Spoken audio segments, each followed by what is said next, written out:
কৃষ্ণ। सर्वाग्रे गुरुदेव परम गुरुदेव जगत गुरु श्रील प्रभुपाद समस्त रूपानुग गुरुवर्गेर चरणे अनंत कोटि श्रेष्ठ प्रणति ज्ञापन पूर्वक प्रार्थना करছি। तत्पर समावेश वैष्णवी वृंद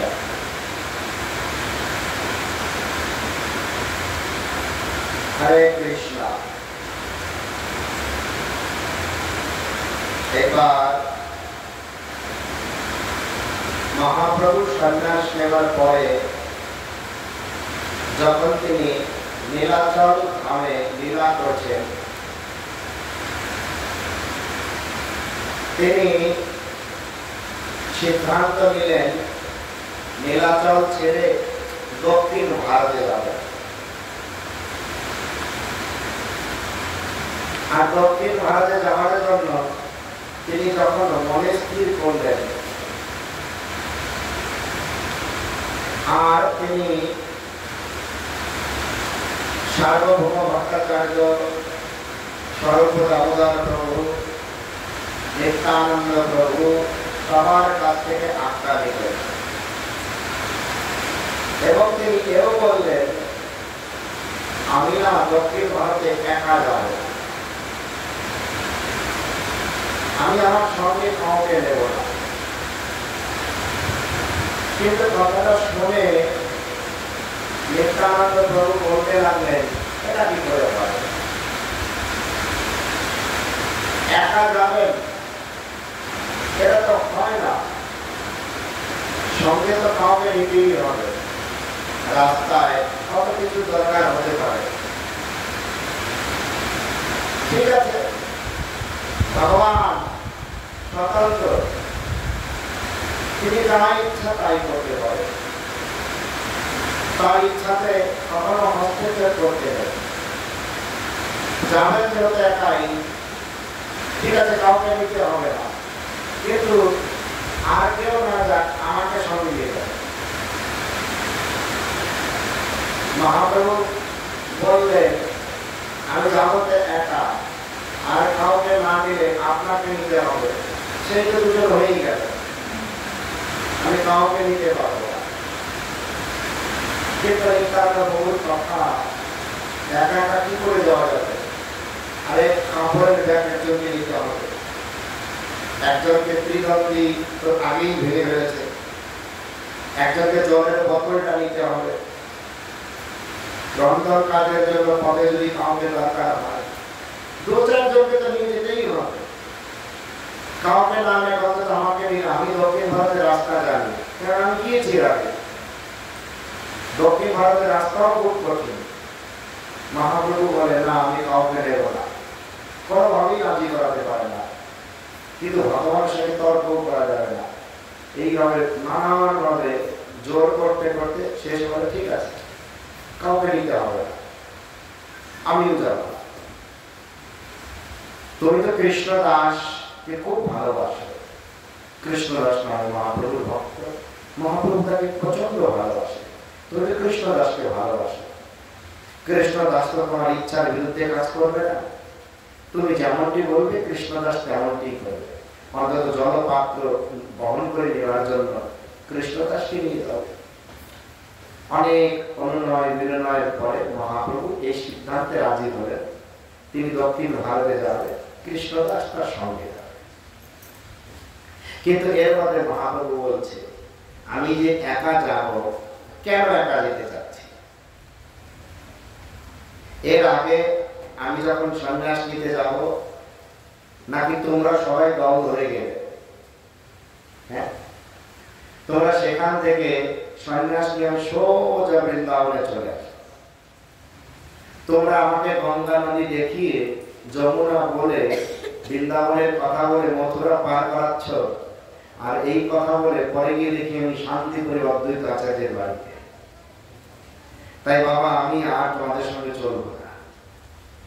তারপরে সেখান থেকে পুরীর উদ্দেশ্যে যাত্রা করতে, পুরী পৌঁছার আগেই তোমরা আমাকে আমার দ্বন্দ্বটি ভেঙে ফেলতে, কেননা মায়াবাদী সন্ন্যাস স্বরূপ দ্বন্দ্বটি রাখতে নেই।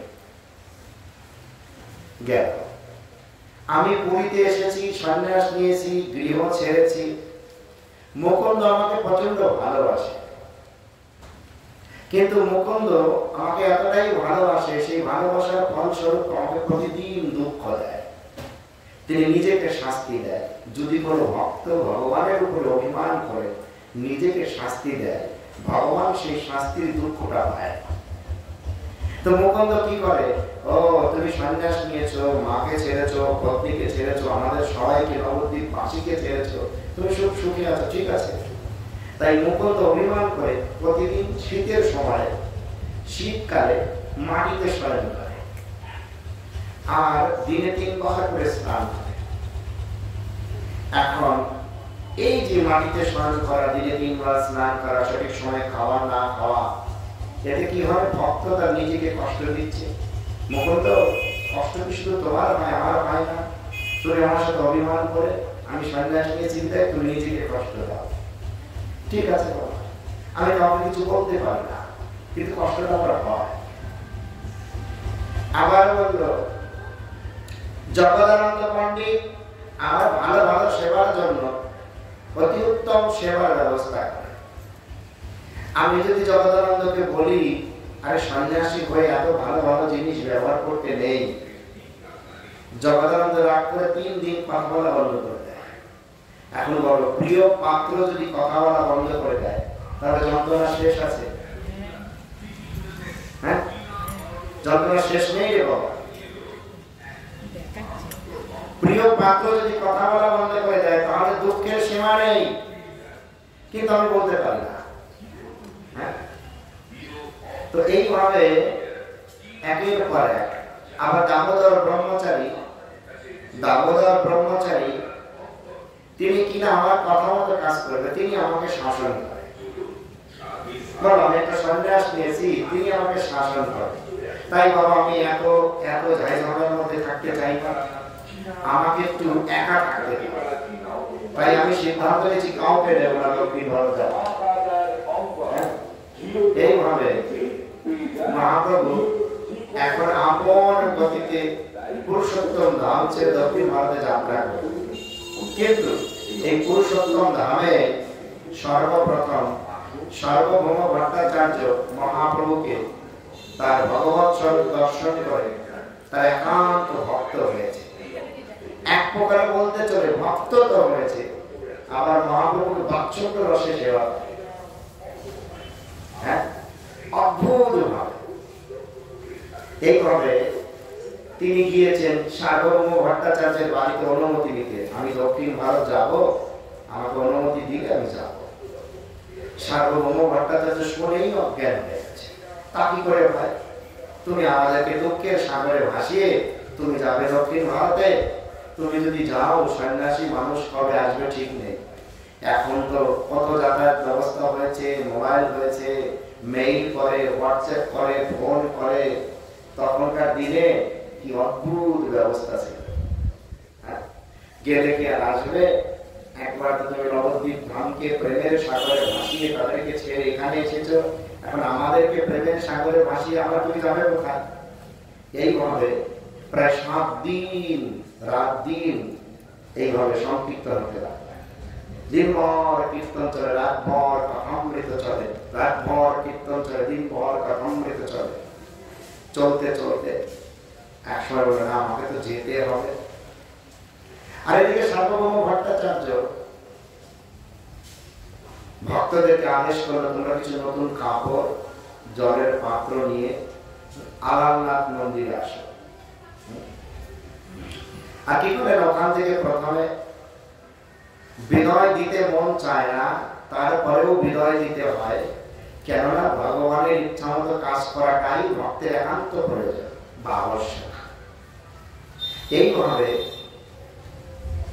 তারা জগন্নাথ মন্দির হয়ে জগন্নাথ মন্দির পরিক্রমা করলেন, প্রণাম করলেন। পান্ডা জগন্নাথের প্রসাদী মালা মহাপ্রভুর গলায় দিল। সমুদ্রে মানে স্বর্গদ্বারের রাস্তা হয়ে সমুদ্রের পার হয়ে আলালনাথ মন্দিরে, সেখানে ভক্তরা মহাপ্রভুর বিরহে আগে থেকেই নাম সংকীর্তন হচ্ছে, সেখানে আনন্দে নৃত্য কি করবে, পরক্ষণেই মনে পড়ছে যেভাবে এত আনন্দে আছি এই তো মহাপ্রভু গেল বলে। দেখবেন অতিরিক্ত ভালোবাসায় বিরহের আধিক্য আপনা আপনি চলে আসে হঠাৎ করে। আরে যখন আমি এই জিনিসটা হারিয়ে ফেলবো তখন আপনা আপনি হয়। অতিরিক্ত বাৎসল্যে সন্তানের অমঙ্গল মা সর্বদা দেখতে পায়, কিন্তু অমঙ্গল হোক বা না হোক তার মনে একটা ভয় কাজ করে। যেখানে অতিরিক্ত ভালোবাসা বিরাজমান এই সংসারে, সেই ভয়টা কেন হয়? কেন এই সংসারের উদাহরণ দিতে গেলে, ব্যাখ্যা দিতে গেলে, সংজ্ঞা দিতে গেলে বলছে মায়ার জগৎ তাহাকে বলা হয় যাহা পরিবর্তনশীল। এই সংসারে আপনি একটু গভীর ভাবে ধ্যান দিলে দেখতে পাবেন সময়ের ব্যবধানে, কালের স্রোতে আজ আমার বলতে যা আছে তা আর আমার থাকবে না। সেটা হতে পারে আমার সর্বশ্রেষ্ঠ রূপ, যৌবন, ধন সম্পত্তি, পিতা মাতা, বন্ধু ভাই, আত্মীয় স্বজন, পাড়া প্রতিবেশী। এই যে আপনাদের যাদের বয়স হয়েছে তারা কিন্তু এই খণ্ডক্ষেত্র গ্রামটি 50 বছর আগে এমনটি দেখেননি। আবার সময়ের ব্যবধানে আপনার শরীরটাও তেমন তেমন ছিল না। আবার আমরা দেখতে পাচ্ছি কত পরিবর্তন হচ্ছে। পরিবর্তন হতে হতে হতে হতে আমরা কালের স্রোতে হারিয়ে যাচ্ছি, কিন্তু যাকে পেলে আর হারাবার কিছু নেই। সেই প্রেম পুরুষোত্তম ভগবান শ্রীকৃষ্ণ চৈতন্য মহাপ্রভুকে প্রাপ্তি করতে পারাটাই জীবনের একান্ত আবশ্যক, কিন্তু সেদিকে আমাদের এইভাবে সেখানে সারাদিন নাম সংকীর্তন হতে লাগলো, সারা রাত কথামৃতে কীর্তন হলো। ভক্তরা প্রেমে আপ্লুত হয়ে সবাই বেহুশ হয়ে গেল। আর মহাপ্রভু কৃষ্ণদাসকে নিয়ে সেখান থেকে বলল, আমি যদি এরা উঠার পরে বিদায় নিয়ে যাত্রা করতে চাই তাহলে বাবা আবার যেতে পারবো। তাই বলে এরা যেভাবে আছে প্রেমে মগ্ন হয়ে বেহুশ হয়ে আছে থাক, তিনি সেখান থেকে যাত্রা শুরু করবেন। সকালে সবাই উঠে আর নেই, মহাপ্রভু নেই নেই নেই নেই, চতুর্দিকে নেই, আবার অজ্ঞান হয়ে গেল। এইভাবে 2 দিন পরে, কারো 3 দিন পরে, কারো 1 দিন পরে জ্ঞান ফিরলে তারা তাদের গৃহে কান্না করতে করতে প্রত্যাবর্তন করবে, যেন দেখে মনে হয় জীবনের সর্বস্ব তাদের থেকে চলে গেছে। সত্যই তো তাই। ভগবান সাক্ষাৎ লীলা ছেড়ে চলে গেলেন। ওই ভগবান পরমাত্মা রূপে যখন শরীরের মধ্যে বিরাজমান আছে, ওই পরমাত্মা রূপী ভগবান সঙ্গে তার জীবাত্মা রূপী দাস আমি, এই দুটো নিত্য অংশ শরীর থেকে বেরিয়ে গেলেও আমরা তো মৃত।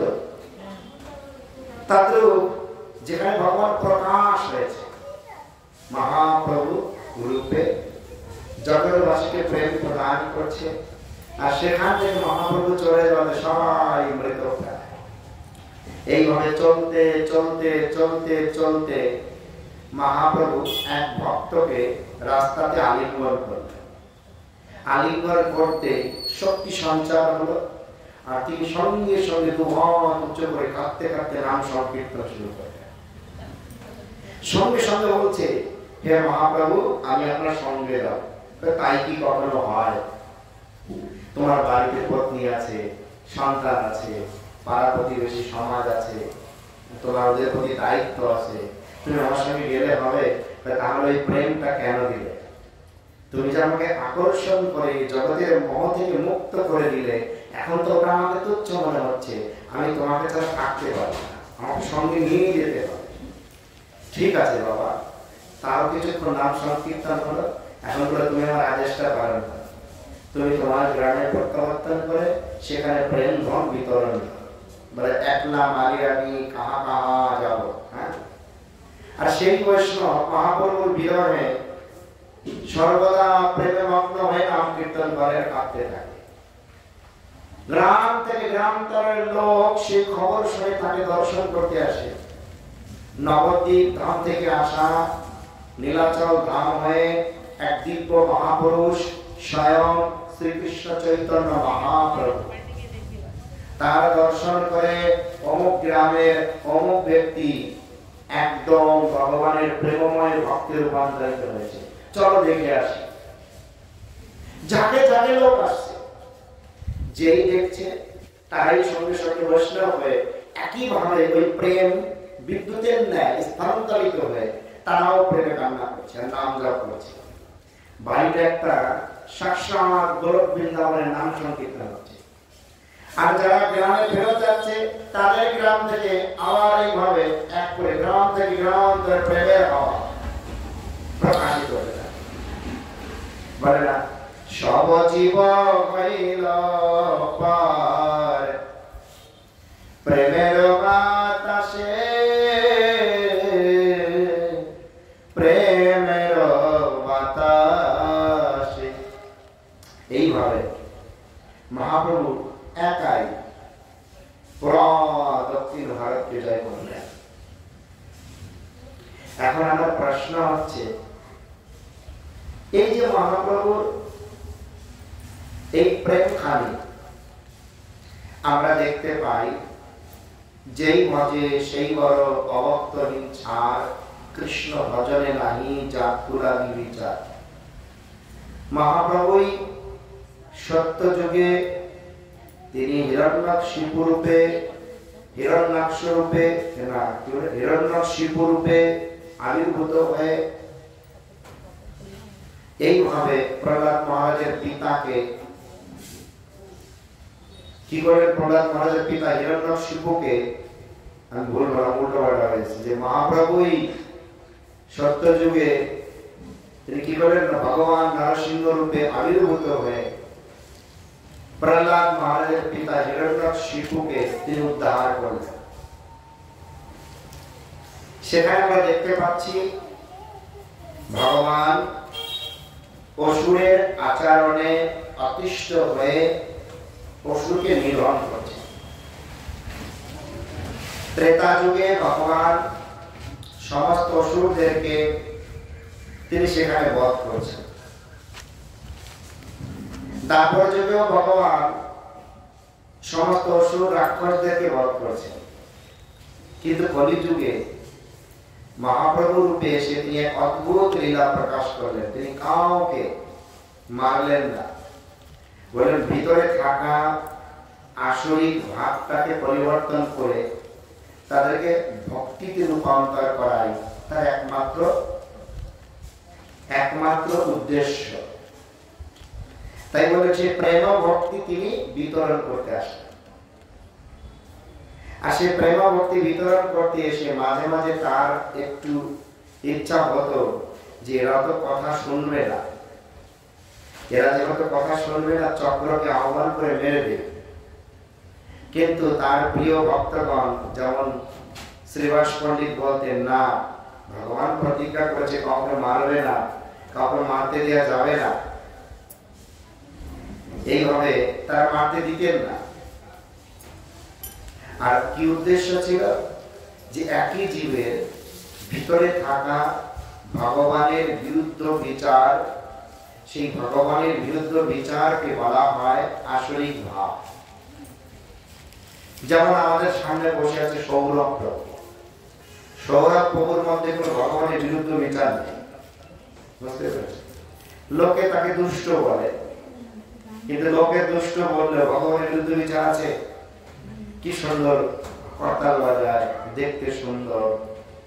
সৌরভ প্রভুর চোখ দুটো কত সুন্দর, একদম কমল ফুলের মতন টানা টানা। তো যাই হোক, যত্ন করে দাঁতগুলো সুন্দর, কিন্তু মাঝে না।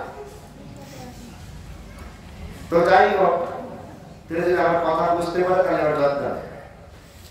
তো এইভাবে ভিতরে একই ব্যক্তি, আগে খনি, কিন্তু সাধারণ ভজনের দ্বারা তিনি হলেন মণি। কে না? দুষ্ট রত্নাকর থেকে বাল্মীকি মণি। অত্যাচারী সমস্ত প্রকারের পাপ কার্যে রত জগাই মালাই। নিত্যানন্দ প্রভু ও মহাপ্রভুর কৃপাতে দুই ভাই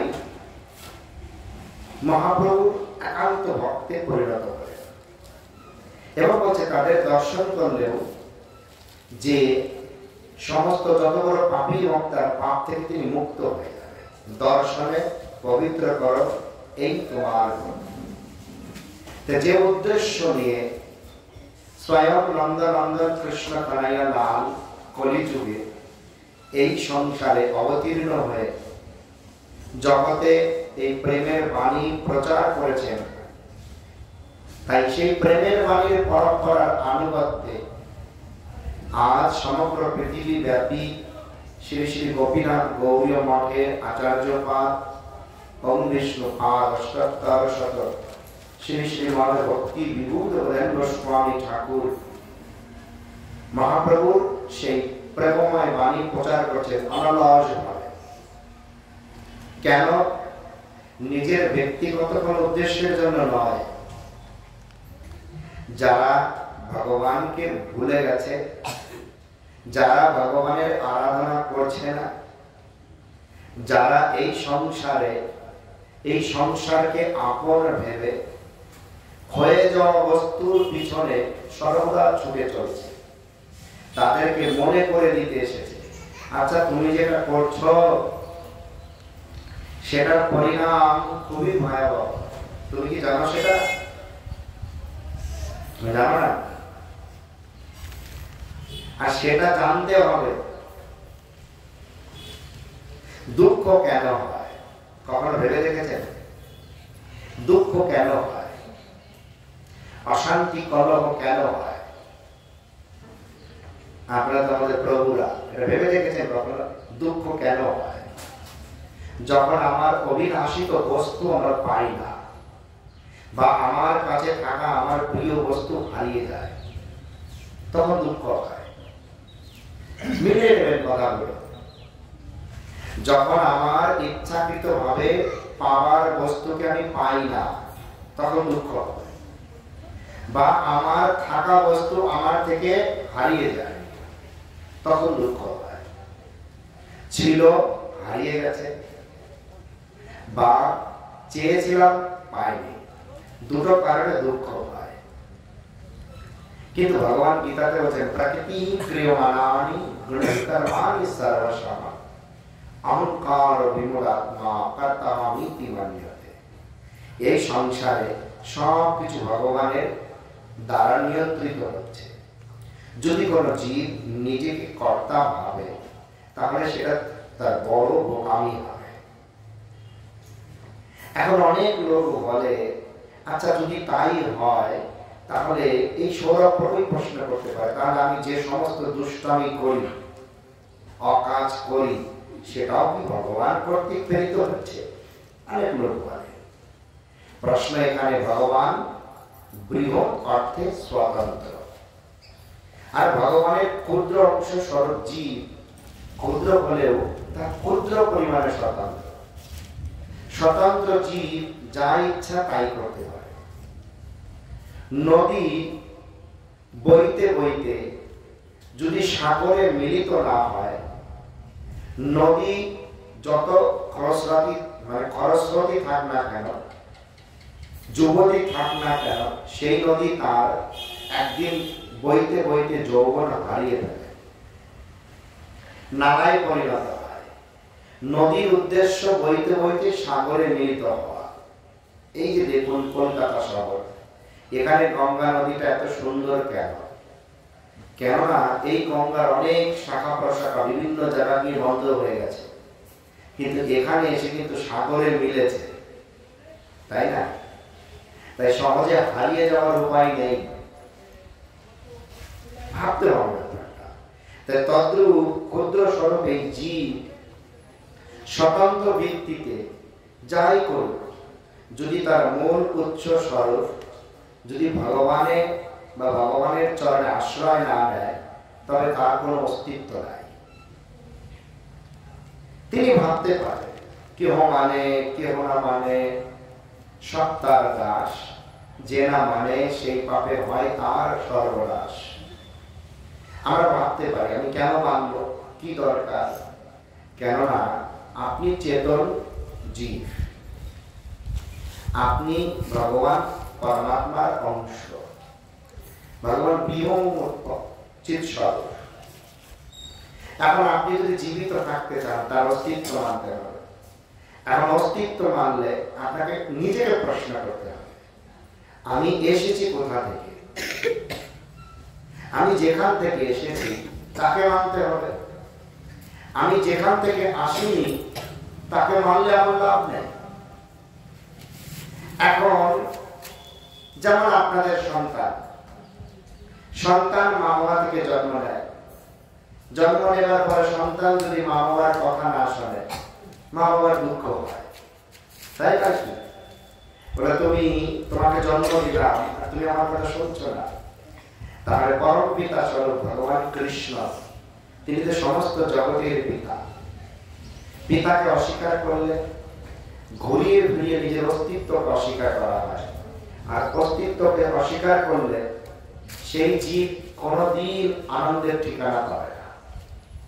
তাই এইভাবে প্রেম পুরুষোত্তম ভগবান শ্রীকৃষ্ণ চৈতন্য মহাপ্রভু যে প্রেমের বার্তা নিয়ে জগতে সন্ন্যাস গ্রহণ করে দ্বারে দ্বারে সবাইকে বিতরণ করলেন না, সেই প্রেম ধন কি? গোলকের প্রেম ধন হরিনাম সংকীর্তন।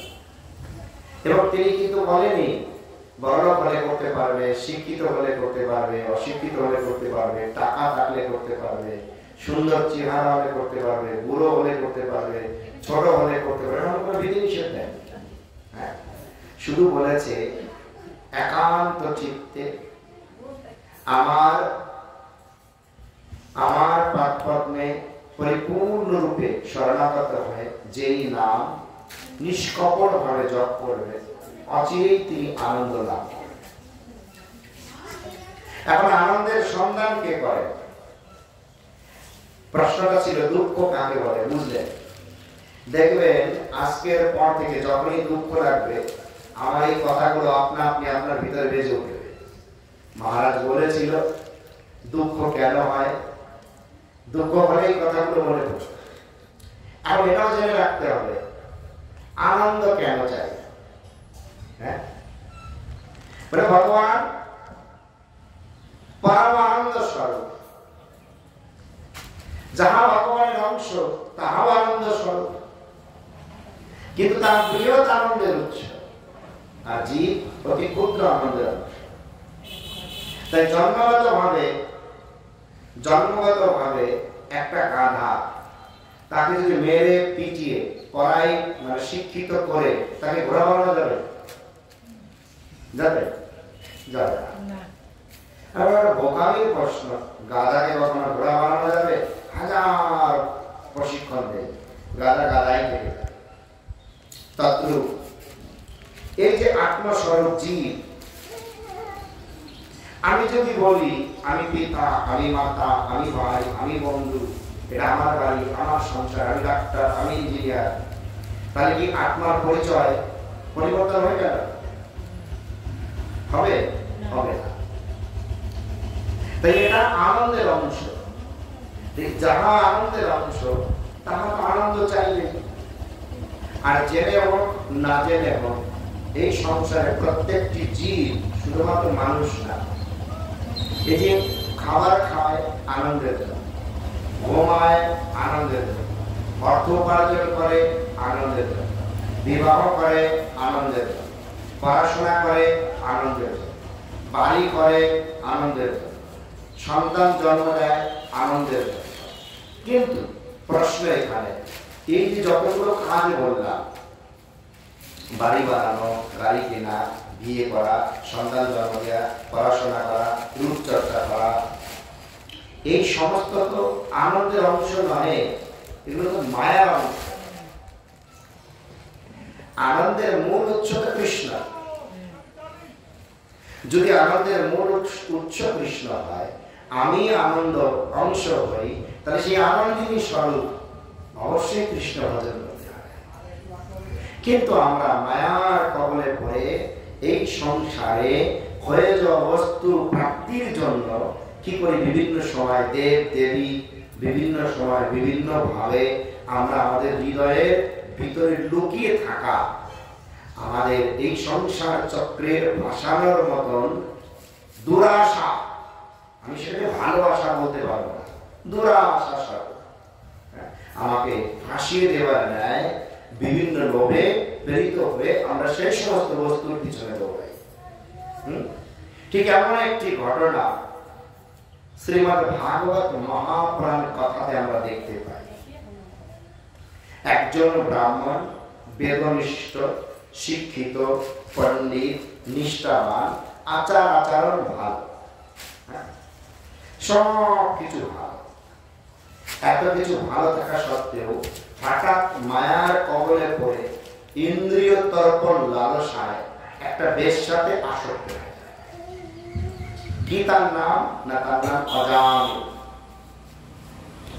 তিনি কিন্তু জন্মগতভাবে ব্রাহ্মণ কুলে জন্ম লাভ করেছে, পণ্ডিতি পড়াশোনা করেছে, বেদজ্ঞ, ভগবান সম্বন্ধে জানে, নিষ্ঠাবান, কিন্তু একটা অজানা কারণে যখন মায়ায় আসক্ত হয়ে যায়, সেই ব্রাহ্মণ একটা বেশ্যাতে আসক্ত হয়ে কি করলেন? তার ঘরে পত্নী, সন্তান সব কিছু ছেড়ে বেশ্যাকে নিয়ে ঘর বসিয়ে ফেললেন।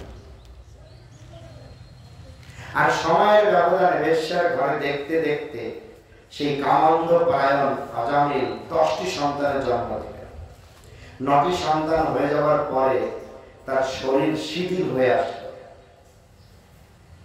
কেননা আমি কিছুদিন আগে বলছিলাম একটা লোককে, এই যে আমাদের অম্বরীশ প্রভু, যেমন বয়স কত হবে? 30 বছর। এখন অম্বরীশ প্রভু মানে জলে স্থলে, মানে নৌকায় স্থলে, দুই কোলে দুটো পা আছে। একটা ব্যক্তির পা যদি দুকুলে থাকে তাহলে তার জন্য খুবই বিপদ। ভেবে দেখুন, এক পা তার নৌকাতে আছে, এক পা স্থলে আছে, সে নির্ণয় করতে পারছে না ওই ভবসাগর পার হওয়ার নৌকায় আর এক পা চাপিয়ে দেব না, বাবা কিছুদিন ইন্দ্রিয় ভোগ করে ওই নৌকায় থাকা পাটা স্থলে এনে এখানে সংসারে আবদ্ধ। নৌকা করবো এটা, নৌকায় চেপে বসলে সদ্গুরুর চরণাশ্রিত হয়েছে, ভাসতে ভাসতে গুরুর কৃপায় গুরু কান্ডারি হয়ে তাকে ভবসাগর পার করে, কিন্তু তিনি তো নৌকায় বসতে পারছে না, না নৌকাকে চয়ন করছে, না জলজগতের ভোগকে ছাড়ছে, দুকুলে আছে। এখন মনে করেন ভুলবশত তিনি নৌকা থেকে নেমে স্থলে এসে বিবাহ করেন। বয়স 30, 45 বছর বয়স যাদের হয়েছে তাদের কি হবে? 45 বছর পরে তার যৌবন ঘাটতি হতে থাকে। সংসার তার আর ভালো লাগবে না, সংসার তার কাছে একটা বোঝার মতো মনে হবে। যে 15 বছর, মাত্র 15 বছর, এই সময়টা লোকের কর্মক্ষমতা সব থেকে বেশি থাকে, বিশেষ করে এই 25 থেকে 45 পর্যন্ত। এখন তো তার 30 হয়ে গেছে, তার ক্ষেত্রে 30 থেকে 45 পর্যন্ত তার কর্মক্ষমতা বেশি থাকবে। আর এই সময়টা কি করবে? রতিক্রিয়ায় কামে অন্ধ হয়ে সংসারে মত্ত থাকবে। এর মধ্যে কয়েকটা ঘুরে গেলা হয়ে যাবে, মানে সন্তানাদি হয়ে যাবে। তাদের মোহে পড়ে 45 বছরের পরে তার রতি কমে যাবে। তখন যদি আর্থিক অবস্থা খারাপ হয় বা যদি ভালো হয়, তখন একটা রাজসিক ভাব আসবে। দেখবেন সন্তানগুলো বড় হয়ে যাবে, সমাজের ধর্মমূলক কাজ করবে, আমি করেছি, আমি করি, বড় একটা ভাব ভাব ভাব, এরকম অনেক লোক আছে। আর যাদের আর্থিক অবস্থা খারাপ, তাদের মাথায় তো শুধু বোঝারে বাবা, দু চোখ অন্ধকার দেখবে। ওটা তামসিক গুণে মরবে, আর এটা অভাবে মরবে, দুদিকে বিপদ। আর কি হবে? অন্তে গিয়ে আরো সময় পার হওয়ার পরে আরো 15 বছর এরকম যাবে, সন্তানাদি বিবাহ হয়ে যাবে। 60 বছর হলে তখন হরিভজন করতে যাবে, আর বলবে যে পায়ে ব্যথা করে, মাজায় ব্যথা করে, চোখে কম দেখি, রাতের বেলা অত দূরে যাবো, হ্যাঁ, নানান টেনশন, নাতি নাতনি আছে, দেখাশোনা করতে হবে। তাহলে কি হলো? দুর্লভ মনুষ্য জীবনটা হেলায় হারিয়ে কি হলো? অনেক সময়ের জন্য একটু সুখ ভোগ করতে এসে সে কি করলো? অনেক সময়ের জন্য সুখ ভোগ করতে এসে সে কি করলো? একদম পুরা রূপে ভেসে গেল। বলে দলদলে পাকের মধ্যে পড়লে সহজে উঠা যায় না, চাইলেও উঠে যাওয়া যায় না, চাইলেও উঠে যাওয়া যায় না, পড়ে গেলে উঠা বড় মুশকিল ব্যাপার। তাই এইভাবে মাঝখানে মাত্র 15টা বছর, তার ভিতরে শেষ জীবন। তাই যদি হরি ভজন করে কাটায় তাহলে জীবন সার্থক। তাই সেই অজামিল এদিকে বাড়িতেও সংসার ছিল, আবার ওখানে 9টা সন্তান হয়েছে। এখন এরপরে কি হচ্ছে, শরীরটা শিথিল হয়ে গেছে। আর কি হচ্ছে, 10 নম্বর সন্তান সেই বেশ্যাপত্নীর গর্ভে এসেছে। আর তখন নারদমণি ভাগ্যক্রমে একদিন তার গৃহে অতিথি হয়েছে নারদমণি। এখন বলে জেনে অজানে, জেনে হোক না জেনে হোক, যে কোনো পরিস্থিতিতে হোক, যদি কোনো ব্যক্তি ঘোর দুরাচারীও হয়, সাধু দর্শন করলে, সাধুর সেবা করলে, সাধুর মুখে কথা শুনলে তার মঙ্গল হবেই হবে। ঘোর দুরাচারী হলেও তার প্রমাণ দুঃস্বরত্নাকার ব্যাগ। আর এখানে অজামিল। এখন নারদমণি সেখানে সেবা গ্রহণ করে বলল, অজামিল তোমার অবস্থা দেখে আমার খুব খারাপ লাগছে, তবে আমার একটা নিবেদন, তোমার আসন্ন সন্তানের নাম নারায়ণ রেখো। দেখবেন আগেকার দিনে আমাদের পিতা মাতাগণ আমাদের সবার নামই ভগবানের সাথে সম্বন্ধিত রাখত। কিন্তু কলির মায়া এমন একটা জিনিস, সেখানে ভগবানের সেই সম্বন্ধিত নামগুলো বাদ দিয়ে কি সব নাম রাখে, মুখে উচ্চারণ করা কষ্ট। হ্যাঁ, এইভাবে নারায়ণ নাম রাখলে, এখন আপনারা দেখবেন বৃদ্ধ বয়সে সন্তান হলে পিতামাতা সেই সন্তানের প্রতি বেশি আসক্ত হয়। আর তিনি কি করলেন, সর্বদা তার কনিষ্ঠ পুত্র নারায়ণের স্নেহ বাৎসল্যে মমতাতে আবদ্ধ হয়ে রয়েছে। এক সময় মৃত্যু পদযাত্রী হয়ে সেই অজামিল তার পুত্রকে নারায়ণকে ডাকতে লাগলেন, ভাবতে লাগলেন আমি মরে যাওয়ার পরে ছেলেটা কি হবে, কি হবে। আর মরে যাওয়ার পরে জমের দূতগণ তাকে এসে ধরে নিয়ে যাচ্ছে। কেননা বেদনিষ্ঠ ব্রাহ্মণ বেশ্যায় আসক্ত হয়ে তিনি তার ধর্ম থেকে ভ্রষ্ট হয়েছে, হরি ভজন করেননি, তাই জমের দূতগুলো ধরে নিয়ে যাচ্ছে। তাহলে এই যে অধর্মমূলক কার্যকলাপ করলে কে ধরে নিয়ে যাবে? যদি এখন সৌরভকে ধরে নিয়ে যায়, সৌরভ কি দুষ্টের দুষ্ট রে বাবা, যদি একে ধরে নিয়ে যায়, ধরে তো অবশ্যই নিয়ে যাবে। পাপ তার বাপকেও ছাড়ে না। ইয়ার ব্রহ্ম সাক্ষাৎ কৃতিনিষ্ঠ ইয়াতি বিনাশমায়াতি বিনানা হবে। যে যে কর্ম করবে কর্মফল বিনা ভোগে শেষ হবে না। আজ যেটা করছি সময়ের ব্যবধানে কোনো না কোনো জন্মে ভোগ করতে হবে। আজ একটা নিরহ জন্তু জানোয়ারকে মেরে কেটে খাচ্ছি, কাউকে ঠকাচ্ছি, ভগবানকে দিয়ে না দিয়ে খাচ্ছি, তারপর আমাকে ভোগ করতে হবে। তাই খাবারের আগে 1000 বার ভাবুন। যদি এই একবার খাবারের পরে হিসাবও দিতে হয় তাহলে অবস্থা কতটা ভয়ানক। তাই ভগবানকে না দিয়ে কখনোই খাবেন না, মানে প্রত্যেকটা সময়ের হিসাব দিতে হবে।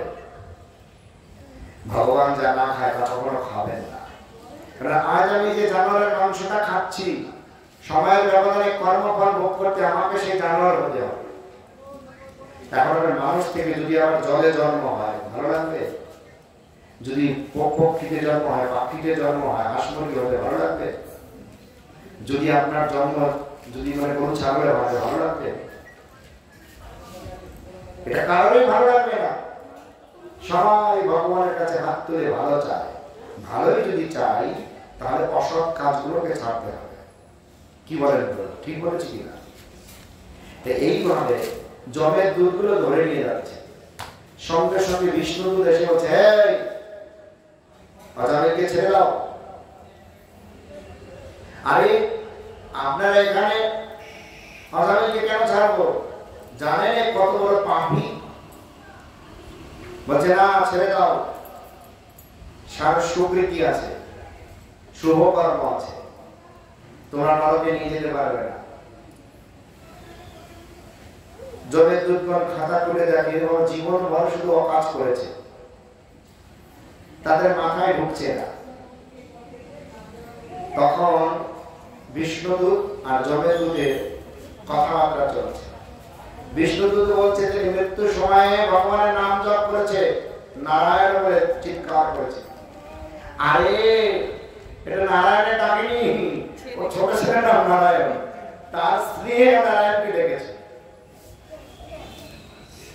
বিষ্ণুদূতগণ বলছে যদি কেউ সংকেতে নিন্দা করে, তুচ্ছ তাচ্ছিল্য করে, অবজ্ঞা করেও ভগবানের নাম নেয়, তাহলে ভগবান সেটাকে গ্রহণ করে। ওর ছেলের নাম নিয়েছে, কিন্তু সংকেতে ভগবান সেটাকে গ্রহণ করেছে, আর সেই নামাভাসে ওর সমস্ত পাপ থেকে মুক্তি লাভ করেছে। একবার নাম নিয়েছে, দেখুন না, মৃত্যুর সময়। তখন কি করলেন, আরো কি হলো, জন্মে যখন গর্ভে ছিল নারদ মুনির আশীর্বাদ পেয়েছে। গর্ভে যখন ছিল নারদ মুনির, মানে সে কি হচ্ছে নারায়ণ আশীর্বাদ, মানে গর্ভে যখন ছিল তখন নারদ মুনি অজামিলকে আশীর্বাদ করেছিল, তার গৃহে সাধু সেবা করেছে, নারদ মুনি কণ্ঠে কথা শুনেছে, তার দর্শন করেছে। এখন এই বিষ্ণুদূত যমের দূত উভয়ই বৈষ্ণব সাধু, তাদের মধ্যে এই যে কথোপকথন, ভগবানের নামের মহিমা কত উচ্চ, সাধুদের মুখে তাদের দর্শন করে তাদের কথামৃত শুনছে। তাহলে তখনকার সময়ের সুকৃতি, এখন দুই সাধুর মুখে কথোপকথন শুনে অজামিলের সমস্ত পাপ থেকে তিনি মুক্ত হয়ে গেলেন, শুদ্ধ হয়ে গেলেন। আর শুদ্ধ হয়ে যাওয়ার পরে বিষ্ণুদূত বলে তোমার এমন কোন সুকৃতি নেই যে তুমি বৈকুণ্ঠে যেতে পারবে, কিন্তু তুমি পাপ থেকে মুক্ত হয়েছে। আপৈতি নাম স্মরণ তত্ত্বে, যদি আমরা নামের চরণে আশ্রয় গ্রহণ করি, হরে কৃষ্ণ মহামন্ত্রের চরণে নিজেকে আত্মসমর্পণ করি, নাম জপ করি, সঙ্গে সঙ্গে আমরা সমস্ত পাপ থেকে মুক্ত হতে পারি বা মুক্ত হওয়া শুরু হয়ে যাবে। এইভাবে অজামিল সমস্ত পাপ থেকে মুক্ত হয়ে কি করল, তিনি বিষ্ণুদূতের দ্বারা আদেশ প্রাপ্ত হয়ে তিনি নাম ভজনে নিজেকে নিয়োগ করলেন। তিনি আবার তপস্যা করলেন। কথা বুঝতে পেরেছেন? বৈকুণ্ঠে নিয়ে গেলেন না, সাধন ভজন করতে নিয়ে। তো এত অশান্তি ভোগ করার পরে ঘুরিয়ে ফিরিয়ে অজামিলকে আমার হরি ভজনই করতে হলো। যদি হরি ভজনই করতে হয় তাহলে বাবা এখন কেন করবো না, বলুন না কি মা, তাহলে এখন কেন করবো না? যদি এখন না করি তাহলে সময়ের ব্যবধানে আমাকে তো যতদিন হরি ভজন না করবো ততদিন আমি উদ্ধার পাবো না। হ্যাঁ, তাই সময় থাকতে বুদ্ধিমান ব্যক্তিগণ কলিযুগে হরিনাম সংকীর্তন করেন, নামের চরণে আশ্রয় নিয়ে শুদ্ধভাবে একাদশী ব্রত করে সদ্গুরুর চরণে আশ্রয় লাভ করে সুন্দরভাবে মনুষ্য জীবনে সর্বোত্তম কল্যাণ সাধন করে।